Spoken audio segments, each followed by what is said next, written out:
오늘 우리에게 주시는 하나님의 말씀은 요한복음 17장 17절에서부터 19절까지 말씀입니다. 그들을 진리로 거룩하게 하옵소서. 아버지의 말씀은 진리니이다. 아버지께서 나를 세상에 보내신 것 같이 나도 그들을 세상에 보내었고 또 그들을 위하여 내가 나를 거룩하게 하오니 이는 그들도 진리로 거룩함을 얻게 하려 함이니이다. 요한복음 17장 15절에서 살펴본 바와 같이 예수님께서는 당신의 제자들이 이 악한 세상에 살되 그 악에 빠지지 않고 보존되기를 바라며 기도하셨습니다. 우리가 통상 보존되다, 지켜지다라고 생각을 하면 그 상태가 그대로 유지되는 것을 생각합니다. 맞습니다. 예수님께서는 제자들이 더 이상 악에 속하 있지 않고 이제는 그 어둠에서 빛으로 사망에서 생명으로 옮겨진 자로서 이제는 그 빛과 생명 안에 계속해서 보존되기를 바라고 기도하셨습니다. 누차 말씀드립니다만 예수님의 기도는 하나님의 뜻을 따라 하신 기도입니다. 하나님의 뜻은 반드시 성취됩니다. 그렇기 때문에 예수님께서 하신 모든 기도 내용은 우리가 생각하는 것처럼 내심 그렇게 되기를 바라는 그런 내용이 아니라 반드시 이루어지는 내용이라는 것을 염두하고 살펴볼 필요가 있습니다. 그렇기 때문에 제자들은 이제 더 이상 악에 속하지 않게 되었습니다. 예수님께서 계속해서 중보하고 계시기 때문에 그 부분에 대해서만큼은 어느 누구도 건드릴 수 없습니다. 하지만 우리가 그 부분에만 머물러 있게 된다면 우리는 성장하지 못합니다. 성장한다라는 것, 사실 우리는 이 부분에 대해서 많은 오해를 가지고 있습니다. 이미 내가 예수를 믿고 구원을 받았으면 그 다음에는 이 모든 것이 나의 내세와 관련해서는 분명하게 보장된 것이기 때문에 지금 현세에서의 삶이 굳이 어떻게 좀 더 나은 삶을 살 필요가 없다고 생각하는 경우가 바로 그 예입니다. 물론 물질적으로 또 건강상으로 봤을 때 좀 더 나은 삶을 살기는 원하지만 굳이 영적으로 기존보다 조금 더 진보하는 삶을 사는 것에 대해서는 우리는 좀 많은 거부 반응을 갖고 있습니다. 어차피 내가 영적으로 진보하나 그냥 이대로 정체되어 있으나 나를 구원하신 하나님의 사랑이 변하지 않기 때문에 굳이 그렇게 힘들게 신앙생활할 필요가 뭐가 있을까라고 생각하는 것이죠. 거기서부터 문제가 생깁니다. 물론 우리는 구원받아야만 하고 구원받았습니다. 하지만 거기서 멈춰버리고 나면 이 세상에는 온전한 하나님의 구원이 퍼져나갈 수가 없습니다. 물론 우리가 잘하지 않는다고 해서 하나님의 능력이 그것보다 미치지 못함으로 이 세상에 더 이상 구원이 증거되지 않는다는 말은 분명 아닙니다. 하지만 하나님께서는 사람의 몸으로 직접 오셔서 세상을 구원하기 위해 또 복음을 전하시고 그 말씀을 실천하셨듯이 제자들에게도 그와 똑같은 사명을 주셨습니다. 다시 말하면 그것은 예수님께서 행하신 그 일 하나로 끝나는 것이 아니라 그 일이 분명하게 믿어지고 사라지는 사람들에 의해서 생생하게 인격적으로 계속해서 퍼져나갈 때 비로소 시간과 공간을 초월해서 하나님의 구원의 역사가 퍼져나갈 수 있음을 의미합니다. 여러분 그거 아십니까? 바닷물이 굉장히 짠데 실제 그 바닷물 안에 포함되어 있는 소금의 함유량은 불과 3.4%에 불과하다고 합니다. 어릴 때 바다에 가서 처음으로 바닷물을 먹었을 때 이제 물놀이 하다가 그때 그 충격적인 짠맛을 저는 지금도 기억하고 있습니다. 그동안 살아오면서 먹었던 어떠한 짠맛보다도 그 맛이 압도적으로 짰어요. 지금도 마찬가지입니다. 살아오면서 많은 짠 음식들을 접해봤지만 바닷물만큼 짠 음식은 접해보지 못했어요. 저는 어릴 때 막연히 바닷물 안에는 물 반, 소금 반이 있는 줄 알았습니다. 그 정도로 짜기 때문이요. 근데 불과 3.4%의 소금만으로도 바닷물은 그렇게 짠맛을 냅니다. 그리고 그 짠맛의 핵심이 결과적으로 무엇이죠? 이 지구상에는 모든 오염된 것은 결과적으로 다 바다로 흘러 들어갑니다. 진작에 바다는 썩었어도 진작에 썩었어야 되는데 결코 바다는 썩지 않습니다. 그 3.4%의 소금이 있기 때문에 그 놀라운 정화 능력을 가질 수 있게 된 것이죠. 2021년 한국 갤럽 조사 결과에 따르면 대한민국 국민 가운데 개신교인이 약 17%라고 합니다. 그러니까 천주교를 제외한 우리 개신교인이 17%라고 하는데 이 퍼센티지는 방금 전에 말씀드린 바닷물에 포함되는 소금의 함유량의 5배가 됩니다. 3.4%의 소금만으로도 바다를 썩지 않게 하고 지구상에 있는 모든 오염된 것을 다 정화시킬 수 있는 능력이 있는데, 그것보다 5배나 많은 퍼센티지의 개신교인들이 지금 우리나라에 있지만, 글쎄요, 지금 우리나라의 그런 여러 가지 돌아가는 상황들을 봤을 때 과연 그 17%에 해당하는 개신교인들 때문에 이 나라가 보다 소망이 있고 발전 가능하고 뭔가 좀 이게 찬란한 영광의 빛을 볼 수 있다고 생각하십니까? 여간에서 그렇게 생각하기가 쉽지 않습니다. 물론 이렇게 생각할 수도 있습니다. 사람들 사이에서 일은 그 17%만으로는 너무나도 미약하다고 말이죠. 최소한도 과반수 이상이면 모르겠는데 그 정도 퍼센티지로는 이 세상을 변화시킬 수 없다라고 말할 수도 있습니다. 하지만 마태복음 5장 13절에서 예수님은 당신의 말씀 듣는 제자들, 그리고 그곳에 모여있는 수많은 사람들에게 뭐라고 말씀하십니까? 너희는 세상의 소금이라고 말씀하십니다. 만일 소금이 그 맛을 잃으면 무엇으로 짜게 하겠는가? 아무 쓸데없어서 밖에 버려져 사람들에게 밟힐 뿐이라고 말씀하시죠. 예수님께서 제자들을 향해서 소금이라고 말씀하셨어요. 그 말씀은 소금으로 제자들이 이제 사명을 받았다라는 겁니다. 애초에 소금도 아닌데 예수님이 착각해서 그렇게 말씀하신 게 아니에요. 그들은 이제 소금이 되었어요. 소금은 소금통 안에 있을 때만 그 역할을 하나요? 사실 그 안에 있을 때는 그게 설탕인지 소금인지 우리는 알지도 못하고 전혀 역할을 못합니다. 그것이 진짜 역할을 감당하려면 어떻게 해야 될까요? 예, 그 맛을 내야 되는 곳, 그 부패를 막아야 되는 곳에 들어가서 녹아야만 합니다. 소금의 형질 자체를 그대로 유지하는 것이 아니라 소금에게 있는 본연의 그 능력을 실제 그것을 사용해야 되는 곳 속에 들어가서 활용할 때 진정한 소금의 역할을 감당한다고 할 수 있죠. 예수님께서 말씀하신 소금이 그 맛을 잃으면, 애초에 소금이 맛을 잃은 상태였으면 소금이 아니었겠죠. 예수님은 소금이라고 부르셨어요, 제자들을. 그리고 그 제자들을 맛을 내야 되는 곳, 그 부패를 막아야 되는 곳으로 넣어주셨습니다. 이제 그 역할을 해야 돼요. 녹아야 된다는 것이죠. 그 부분에서 한국에 있는 개신교인들, 전 세계에 있는 개신교인들은 과연 얼마나 책임을 다했는가를 생각해 볼 필요가 있습니다. 우리 세상의 여러 가지 좀 복잡한 애들과 또 불안정한 상황들을 보면서 그것이 마치 특정 정치인 때문에 그런 것이라 생각하고 전염병 때문에 그런 것이라 생각하고 어느 강대국들의 그런 이권 다툼 때문에 일어난 일이라고 생각하면서 그냥 열심히 핑계거리를 만들어낼 수 있습니다. 하지만 하나님께서는 당신의 백성을 부르시고 그들을 택하셔서 그들에게 사명을 주신 뒤에 그들이 할 수 없는 다른 일을, 하나님조차도 할 수 없는 일을 다른 어떤 정치적인 힘을 가진 사람들이 하고 돈을 많이 가진 사람들이 할 수 있다고 말씀하시지 않았습니다. 그들을 그 어두운 세상 속에 집어넣으시며 세상의 빛이라고 말씀하시고 맛을 잃은 세상 속에 집어넣으시며 소금이라고 말씀하셨어요. 우리가 그 받은 바 사명대로 그 역할을 감당하기만 하면 그 다음에는 하나님께서 의도하신 그 일을 하시겠다고 말씀하신 것입니다. 물론 여기서 우리가 오해를 하면 안 되는 것은 우리가 구원받은 것, 하나님의 자녀가 된 것은 우리의 행위로 말미암은 게 아니라는 것입니다. 로마서 6장 17절은 우리가 본래 죄의 종이었다고 얘기합니다. 지금 우리 입장에서 종, 노예라고 하면 그 개념은 알아도 크게 와닿지 않습니다. 하지만 성경이 기록될 당시에 노예라고 하면 자기의 모든 주관을 다 박탈당한 사람이라고 생각하면 됩니다. 아무리 내가 생각할 때 이것이 옳다고 여겨져도 주인이 저것이 옳다고 하면 나는 무조건 그렇게 따라야만 해요. 주인이 죽으라고 하면 죽는 신용하더니 실제 죽어야만 하는 게 노예의 운명이었습니다.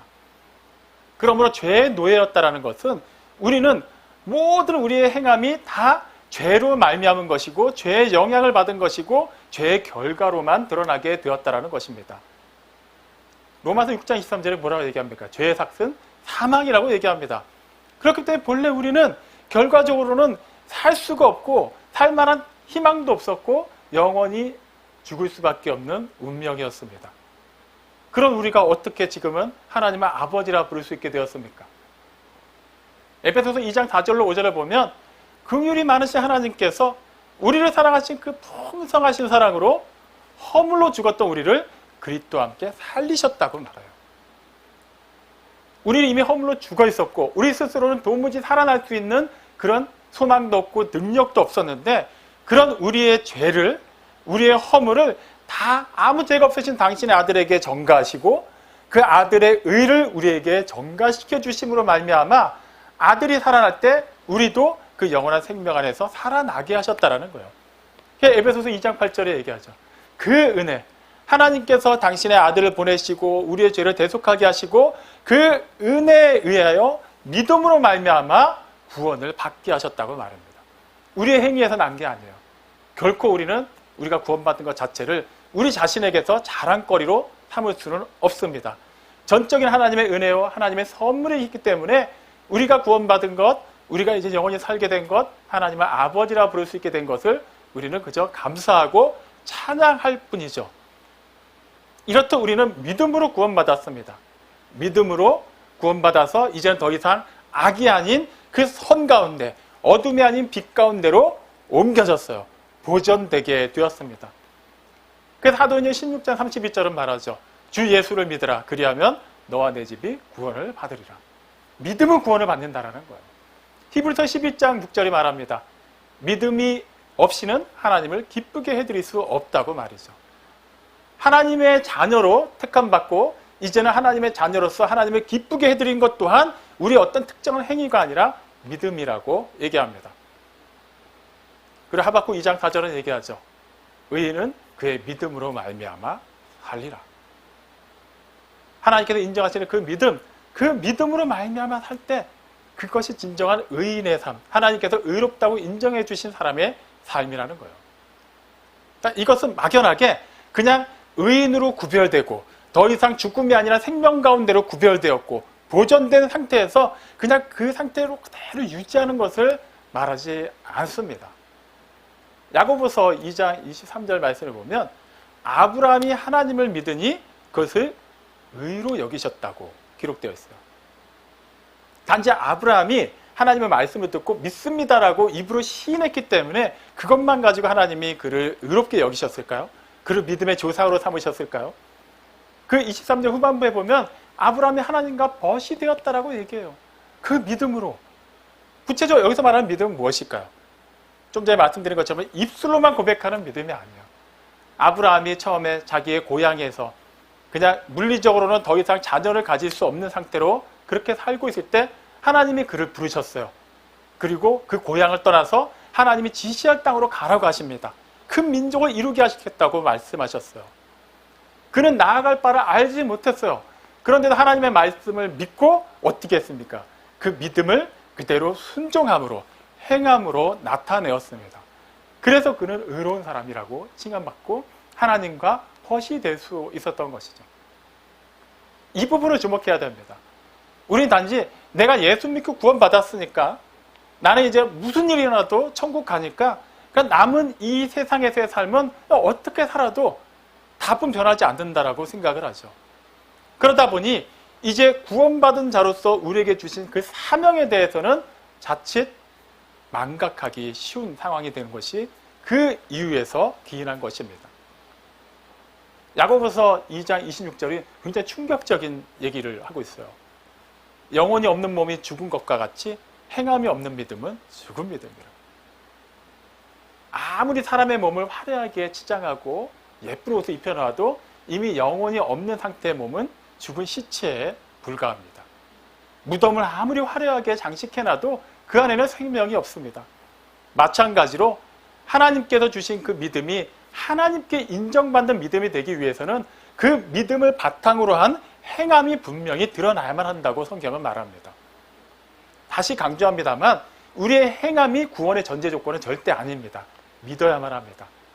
하지만 여기서 말하는 행함이란 우리의 구원을 위해서 필요한 것이 아니라 구원받은 자로서의 마땅한 삶을 살기 위한 그 삶을 살아내는 행함을 얘기하는 것입니다. 그렇다면 이 행함의 기준은 무엇이 되어야만 할까요? 그러니까 내가 생각할 때 어쨌거나 내가 예수를 믿는 사람이니까 내 철학과 내 주관과 내 가치관을 기준으로 해서 옳다고 여겨지는 일을 하는 것, 대다수의 사람들이 동의하는 것, 아니면 보통 사람들이 인정하는 그런 선한 일, 그런 일을 하는 것이 곧 믿음에 합한 행함이 되는 것일까요? 그렇지 않습니다. 세상은 얼마든지 자신들의 그 이익에 따라서 다수의 사람들이 모일 수도 있고 얼마든지 상대방을 이렇게 짓누르기 위해 다른 특정한 사람들에게 해를 끼치기 위해 얼마든지 세력을 모을 수도 있는 게 바로 이 세상입니다. 절대 다수가 원한다고 해서 그것이 진리가 되는 것도 아니고 다른 사람들이 뭐라고 하든 내가 옳다고 여긴다고 해서 그것만이 꼭 답이 되는 것도 아닙니다. 그렇다면 우리는 그 답을 어디서 찾아야만 할까요? 고린도전서 1장 9절 말씀이에요. 너희를 불러 그의 아들 예수 그리스도 우리 주와 더불어 교제하게 하시는 하나님은 미쁘시도다. 여기서 말하는 미쁘시도다라는 표현은 좀 더 쉽게 표현하면 진실하다라는 의미를 가지고 있습니다. 실수가 없으시다는 거예요. 실패하지 않으신다는 거예요. 믿을 만한 분이라는 거예요. 결코 거짓이 없으시다라는 얘기예요. 자, 그 의미를 집어넣어서 고린도전서 1장 9절을 다시 한번 확인해 보죠. 우리를 부르신 하나님은 진실하신 하나님이십니다. 그 하나님이 우리를 당신의 아들 우리 주 예수 그리스도와 더불어 교제하게 하셨습니다라는 거예요. 이 말씀이 참으로 중요합니다. 왜냐하면 하나님께서 우리를 불러서 당신의 아들 예수 그리스도와 교제하게 하신 것은 이미 완료된 일이에요. 이미 끝난 일이에요. 그렇게 하심으로 말미암아 우리는 기존에는 예수님과 교제할 수도 없었고 심지어는 하나님께 나아갈 수도 없는 그런 저주받은 인생이었는데 이제는 완전히 하나님께 속한 자가 되었습니다. 이건 끝난 거예요. 매번 하나님께서 예수님의 십자가에 달려 돌아가시게 함으로 우리를 구원하셔야 될 이유가 없는 거예요. 그 죄의 문제는 해결이 됐습니다.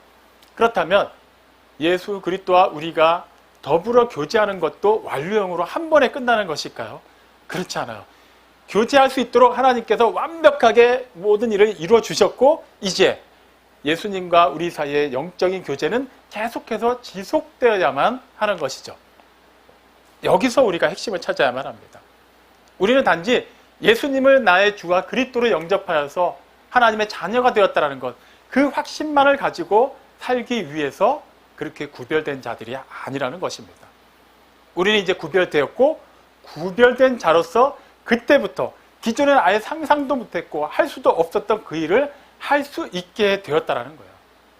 그 일은 할 수 있도록 하나님께서 이미 우리에게 그렇게 변화를 주셨고 능력을 주셨기 때문에 우리는 그것을 할 수 있는 힘을 주시옵소서라고 기도할 것이 아니라 그것을 할 수 있는 힘을 주셨기 때문에 그 힘의 근원이 되시고 원천이 되시는 우리에게 능력 주시는 자 안에서 그 주어진 사명을 감당하기만 하면 되는 것이죠.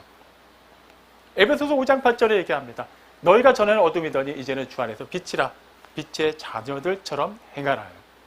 우리가 전에는 예수님을 알기 전에는 어둠이었어요. 어둠에 속해 있었습니다. 그때 우리가 어떻게 예수님을 만날 수 있었습니까? 만날 수가 없었어요.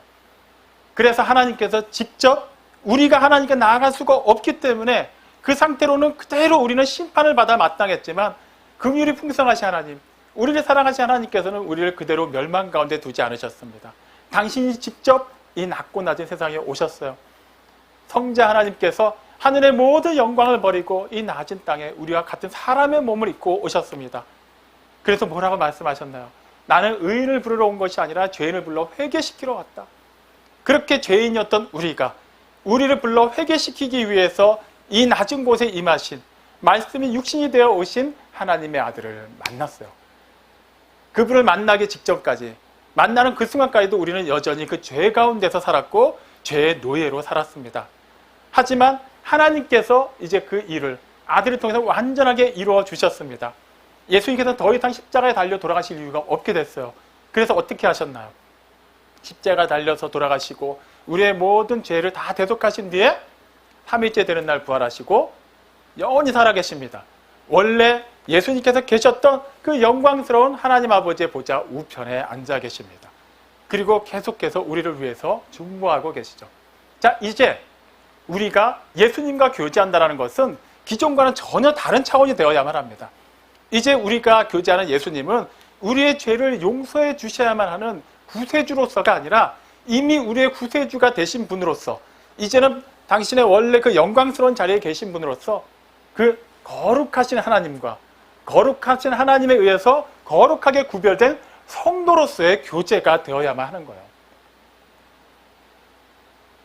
여전히 우리가 구원을 받았음에도 불구하고 예전에 예수님을 알기 전, 예수님과 교제하기 전 하나님의 그 무한하신 은혜와 사랑을 깨닫고 체험하기 전의 모습과 전혀 다르지 않다면 그거는 분명히 문제가 되는 것입니다. 하나님의 구원의 능력이 문제가 되는 것일까요? 그렇지 않습니다. 하나님은 미쁘신 하나님이에요. 진실하십니다. 실수하지 않으십니다. 그렇다면 무엇일까요? 우리가 그분을 온전히 알지 못하고 있다는 얘기예요. 그렇기 때문에 아무리 나 자신이 나는 예수님을 구세주로 영접하여 구원받았습니다라고 말할지라도 나의 삶이 여전히 예전에 그 어둠 가운데서 행하는 것에서 전혀 달라지지 않았다면 그것은 일단 나에게 문제가 있다는 거예요. 아직 내가 완전히 그 빛 가운데로 옮겨지지 않았다는 거예요. 그분을 인격적으로 영접하지 않았다는 거예요. 그러므로 우리는 우리가 거룩한 삶을 살 수 있도록 도와주시옵소서라고 기도할 것이 아니라 이미 거룩하게 된 자로서 그 사명에 맞는 삶을 살아내어야만 할 것입니다. 그래서 오늘 읽은 요한복음 17장 17절에서 예수님이 기도하시죠.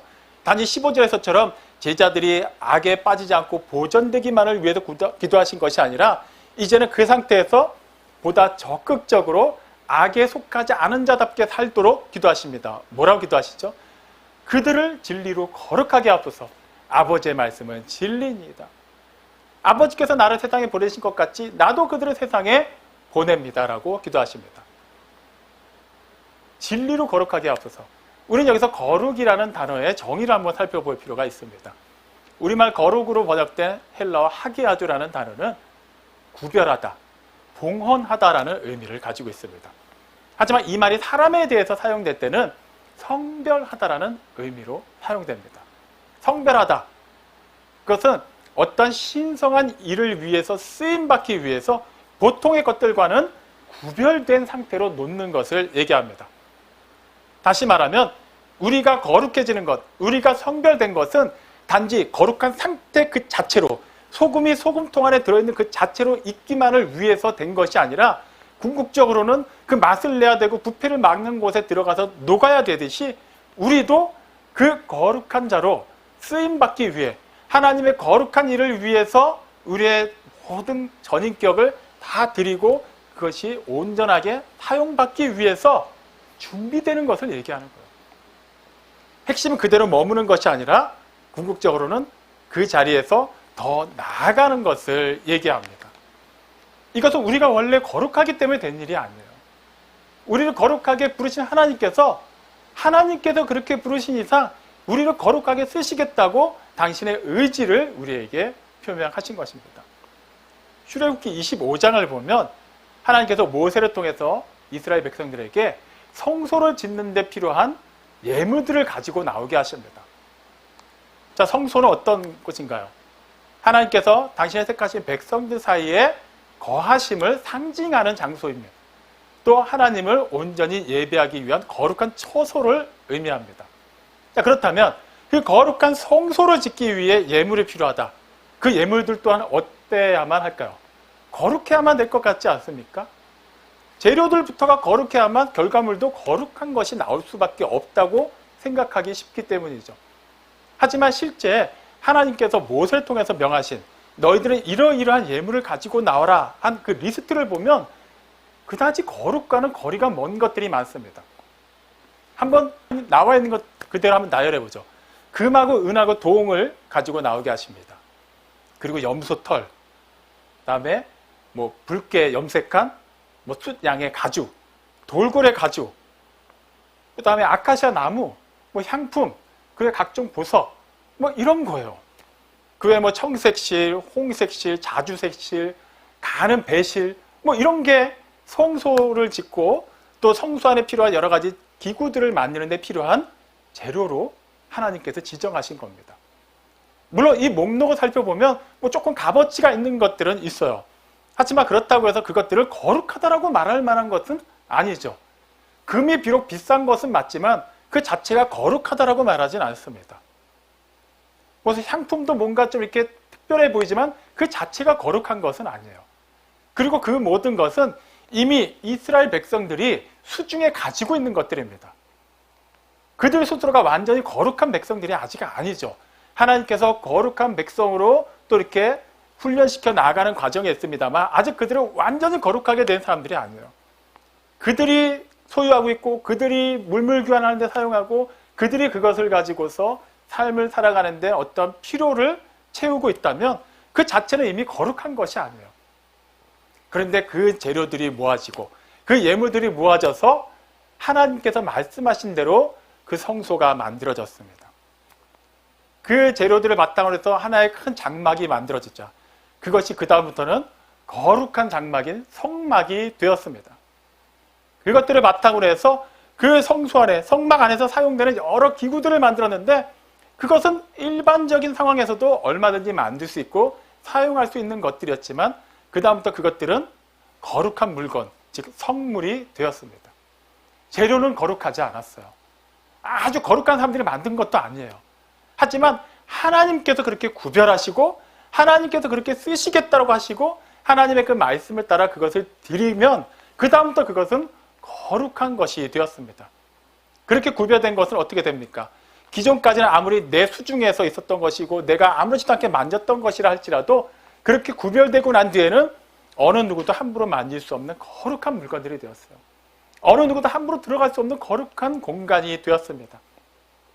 하나님께 그렇게 헌신되는 것, 하나님께서 특별하게 그렇게 구별하신 이상 기존의 어떤 모양이었던 그 다음부터는 하나님의 뜻을 따라서 움직이게 된다는 거예요. 성막이 그렇다고 해서 뭐 이렇게 이스라엘 진영과 별개로 하늘 위에 둥둥 떠 있었나요? 그렇지 않아요. 그들 사이에 있었습니다. 그들의 그 광야 여정 동안에 성막도 같이 있었어요. 그들의 모든 행선지를 인도하고 그들의 나아갈 방향을 이끌었지만 어쨌거나 그 성막 자체가 광야를 벗어나지는 않았습니다. 똑같이 있었어요. 다시 말하면 이 세상에 속하여 있지만 하나님께서 구별하신 것은 그 세상의 영향을 받지 않고 광야의 그 뜨거운 장렬한 태양빛과 밤의 혹독한 추위와 도체에 깔려있는 불뱀과 전갈의 영향을 전혀 받지 않았어요. 하나님께서 구별하셨기 때문에 하나님의 방법대로 사용하셨기 때문입니다. 마찬가지로 예수님께서 하나님께서 세상에 보내셨고 하나님의 뜻을 따라 세상에서 받은 바 모든 사명을 감당하셨죠. 그리고 제자들도 그렇게 당신이 하나님의 뜻에 따라 세상에 온 것처럼 세상에 보낸다고 말씀하십니다. 그 세상 여전히 험악하고 여전히 악이 관영하여 있고 여전히 제자들보다는 굉장히 흉흉하고 세력이 큰 세상이지만 결코 그들은 그 세상 속에 있어도 그 세상에 물들지 않고 그 세상에 정복되지 않고 그 세상에서 하나님께서 거룩하게 하신 그 본연의 능력을 감당할 수 있도록 하시겠다고 기도하신 거예요. 그것이 하나님의 뜻을 따라 기도한 것이기 때문에 그 일은 반드시 이루어짐을 예수님은 기도를 통해 제자들에게 알려주신 겁니다. 너희 자체만을 놓고 보면 상당히 유약하고 미련하고 여전히 믿음이 부족한 건 사실이지만 너희를 구별하신 하나님 아버지의 뜻이 그 미쁘신 하나님께서 너희를 이 세상 가운데 두신 그 뜻이 전혀 실수가 없음을 안다면 너희는 주어진 그 삶을 그 상황을 믿음으로 받아들이라는 거예요. 믿음으로 받아들이고 그 믿음이 참된 믿음이라는 것을 하나님의 그 말씀에 근거한 삶으로 살아내라는 거예요. 그러면 그 다음은 하나님이 일하시겠다는 겁니다. 우리는 우리가 어떤 믿음을 가지고 살아내면 우리가 기대했던 어떤 일이 이루어질 것이라는 기대를 종종 하죠. 그거는 이미 그 믿음의 대상이, 믿음의 근원이 우리 자신에게서부터 시작한 것이기 때문에 틀린 생각입니다. 우리가 정말 하나님께서 원하시는 그 믿음, 행함이 수반되는 그 믿음, 하나님께서 구별하셨다는 것의 그 의미를 알고 하나님께서 구별하여 쓰시고자 하는 그 일 속을 우리가 담대하게 들어가서 소금의 역할을, 빛의 역할을 감당한다면 그 다음은 하나님께서 일하실 거예요. 제자들이 예수님께서 이제 세상을 떠나시고 보혜사 성령님을 보내주시고 난 뒤에 그들의 삶은 분명히 기존과는 달라졌어요. 굉장히 역동적이었고 믿음으로 충만했고 이 세상에 어떠한 사람들도 감당할 수 없는 그런 믿음의 사람들, 행함의 사람들이 되었습니다. 그렇다고 해서 그들의 삶이 세상에서 봤을 때 평안하고 안락한 삶이었나요? 그렇지 않아요. 그들이 믿음대로 살았지만 그 믿음을 따라서 그 살아내야 되는 삶을 행함으로 하나님 앞에 헌신하며 나아갔지만 그들의 삶이 늘 평안했던 것만은 아닙니다. 오히려 굉장히 어렵고 비참한 삶이 더 많았죠. 그렇다고 해서 하나님께서 믿음을 주신 사람들, 하나님께서 구별하신 사람들의 삶이 무조건 비참하고 가난하고 어렵고 병약해야만 된다는 것을 말하는 것은 아닙니다. 그들에게는 그러한 결과 또한 하나님께서 예비하셨어요. 하지만 그것을 넉넉히 이길 수 있도록 하나님이 힘을 주셨어요. 보혜사 성령님으로 그들 안에 거하시고 그들과 동행하시면서 그들이 그것을 결코 그 믿음의 영역에서 떠나지 않고 감당할 수 있도록 도와주셨고, 그렇게 하나님의 영광을 세상에 나타내셨습니다. 마찬가지로 우리를 성도로 부르신 하나님의 그 뜻이 우리 단지 거룩한 모양 그대로만 두시기 위함이 아니라 당신의 거룩한 일을 위해서 따로 불러서 사용하시기 위함이라는 것을 안다면, 우리는 우리가 각자 처해 있는 그 상황 속으로 들어가서 예수님과 동행하는 삶, 예수님과 더불어 교제하는 삶을 살아내야만 합니다. 갈라디아서 2장 20절을 통해서 사도 바울이 한 고백을 다시 한번 생각하시기 바랍니다. 내가 그리스도와 함께 십자가에 못 박혔나니 그런즉 이제는 내가 사는 것이 아니요 내 안에 그리스도께서 사시는 것이라. 이제 내가 육체 가운데 사는 것은 나를 사랑하사 나를 위하여 자기 자신을 버리신 하나님의 아들을 믿는 믿음 안에서 사는 것이니라. 단지 믿음으로만 고백하고 사는 것이 아니라 그 하나님의 아들을 믿는 믿음 안에서, 하나님의 아들 안에서, 하나님의 아들의 그 능력 안에서, 그 생명 안에서, 그 사랑 안에서, 그 놀라운 은혜 안에서 사는 삶을 얘기하는 거예요. 세상은 갈수록 사랑이 식어가고 있습니다. 그 가운데 하나님께서 우리를 넣어주셨다는 것은 소금으로서 그 사랑의 맛을, 사랑의 빛을 발하라고 보내주신 거예요. 너희 자신과 같이 내 이웃을 사랑하라고 말씀하신 그 하나님의 아들을 믿는 믿음 안에서 우리는 사는 것입니다. 살아보니까 어떻습니까? 근심할 만한 일, 걱정거리들이 너무나도 많습니다. 지금도 그 상황 크게 달라지지 않았어요. 하지만 너는 마음에 근심하지 말고 두려워하지 말라고 말씀하신 그 하나님의 아들을 믿는 믿음 안에서 우리는 살아가고 있습니다. 이 험한 세상을 살아가며 우리는 때때로 고독함을 느낍니다. 우리에게 주어진 이 믿음의 삶을 살아가는데 너무나도 어렵다고 여길 때가 참으로 많습니다. 하지만 세상 끝날까지 내가 너희와 항상 함께 하리라라고 말씀하신 그 하나님의 아들을 믿는 믿음 안에서 우리는 살고 있습니다. 사랑하는 성도 여러분, 오늘 우리가 이렇게 살아서 호흡할 수 있고 이 자리에 모여서 함께 예배할 수 있게 된 것은 이 날을 창조하시고 이 날을 구별하신 하나님께서 그냥 이 날만을 따로 떼어놓으신 것이 아니라 이 날에 부여한 그 의미를 우리로 하여금 살아내고 발견하고 그것을 더욱더 거룩한 삶으로 승화시켜서 각자에게 주어진 그 삶의 터전에서 나누고 베풀고 전하라고 불러주신 것임을 명심하십시오. 우리는 그냥 오늘을 살지 않습니다. 우리는 막연히 하루하루를 살지 않습니다. 하나님께서 구별하셨고 구별하신 그 모습 그대로 또 구별된 그 일을 위해서 쓰시고자 하나님께서 우리를 계속해서 그 삶의 현장 속으로 넣어주실 겁니다. 각자가 속해 있는 가정에서, 그 일터에서, 여러 만남 가운데서, 이 믿음의 공동체 안에서 어떠한 모임 속에서도 자신에게 주어진 그 사명을 잊지 마십시오. 나는 그들 가운데 한 일원이 아니라 그들 속으로 들어가 있는 하나님의 사자이자 하나님께서 거룩한 일을 하시고자 나를 그곳에 집어넣으신 거룩한 성도라는 것을 결코 잊지 마십시오. 그렇게 하나님을 기쁘게 해드리고 그렇게 하나님과 더불어 살고 그렇게 하나님의 영광 안에 참여하는 자로서 세상에서 하나님의 살아계심을 신실하게 증거하고 그것을 아름답게 누리고 그렇게 하나님을 영화롭게 하는 우리 모두가 되기를 주님의 이름으로 축원합니다. 아멘.